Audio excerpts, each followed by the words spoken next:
I want to take a moment to also thank the witnesses for joining us today and for your testimony and participation. I think it's important for you to be here so we can highlight the successes of the First Step Act, which has made not just the public safer, but our criminal justice system more fair. And I appreciate Chairman Driven scheduling this hearing for today. So as we celebrate the achievements and the successes, it is also critical that we look forward to opportunities for continuing to improve the system, as Mr. Smith referenced just a minute ago, and surely we do have plenty of work that remains to be done. Now, prior to the STEP Act, only the Bureau of Prisons had the statutory authority to petition the court to resentence an offender. However, this authority was rarely used. From 2013 to 2017, the Bureau received 5,400 requests, roughly, for compassionate release and approved 6%. Under the First Step Act, incarcerated individuals may take it upon themselves in limited circumstances to petition for their own early release. My question is for Mr. Charles Smith.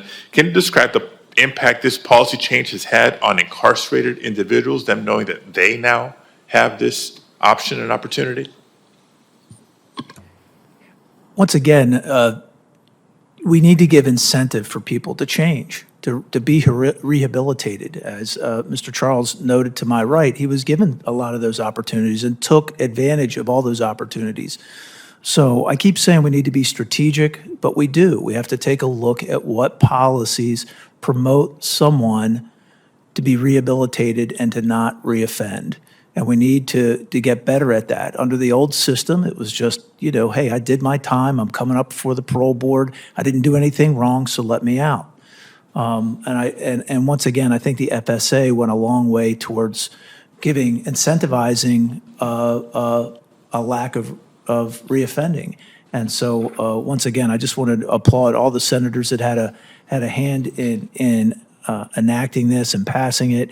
And I think that, again, we can fine tune it. I heard, the good senator talk about some provisions in it that perhaps he believes are being abused.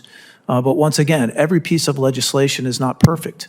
Sometimes we just have to fine tune it after we've did the first step, and maybe the second step we'll fine tune it, make it better. Exactly. And so in that spirit, when it comes to compassionate release, do you believe it's being adequately and equitably used today, or any suggestions on how to improve upon it and make it better?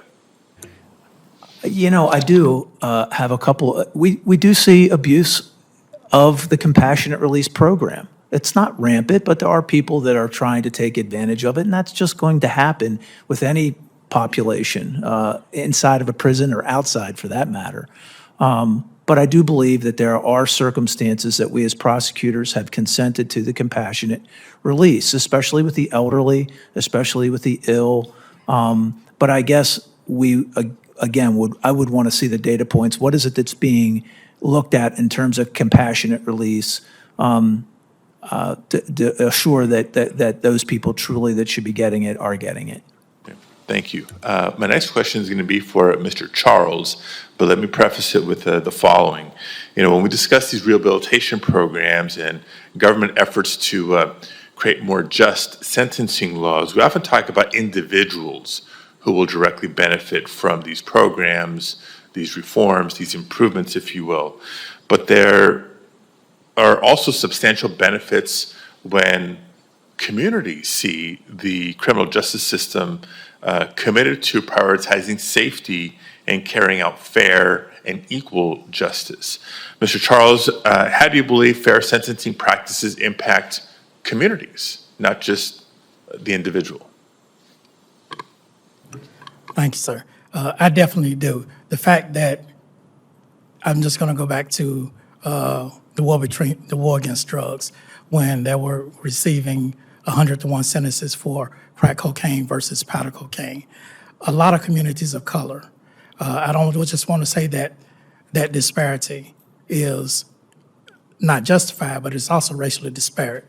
And a lot of communities of color that have been ravaged due to drug activity that have taken place in those communities, and their loved ones have been sentenced to sentences anywhere from 30 years to life, when people who sold the same drug, but not, in other words, the type of drug, ended up receiving a less sentence than their loved ones. So a lot of times people see that and they be like, well, the justice system isn't fair. When I was sentenced, I didn't necessarily believe that the justice system was fair. I understood that I should be held accountable for breaking the law, and I was. And I received a 35-year sentence based on what the law was at that time.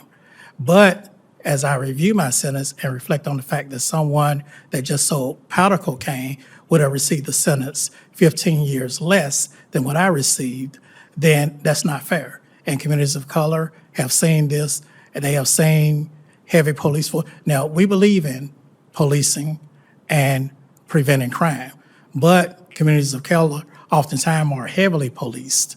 And whenever the law that they're being sentenced to is not necessarily favorable to people in these conditions or people of color, then that sets a stage for them to believe that the law isn't fair.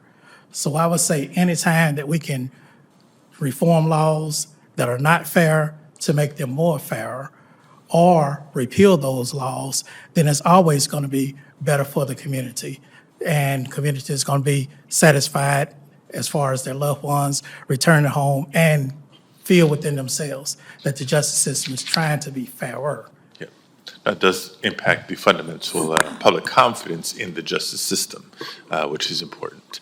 Welcome, Senator Klobuchar. You're up next.